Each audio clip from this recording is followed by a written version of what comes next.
Restoration Act of 1993, or the RFRA, is a United States federal law enacted to protect Americans' right to practice whatever religion they want. And since there's so much religious intolerance here in the U.S., the RFRA has had to go to work a lot, like in the recent case of Kawal Tagore. She was an employee at the Internal Revenue Service in 2005 when she became a Sikh.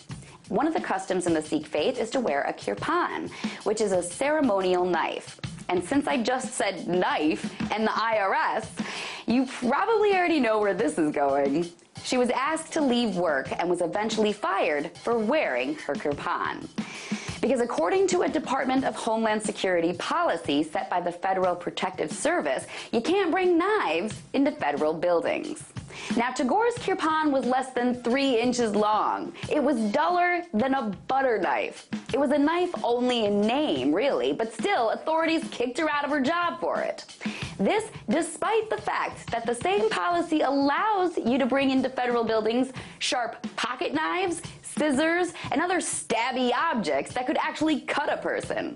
But the law says no knives, and since the kirpan is technically a knife, it's not allowed in. So dumb.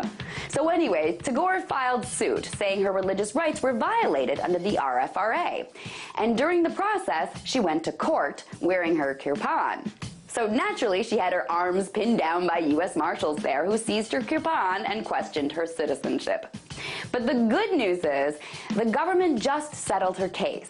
She's now allowed to go back into federal buildings with their kirpan, as are any other Sikhs who choose to do so. As part of the settlement, the Federal Protective Service has promised to continue to educate its staff about kirpans. Also in the settlement, though, the government did not admit any guilt whatsoever, interestingly enough.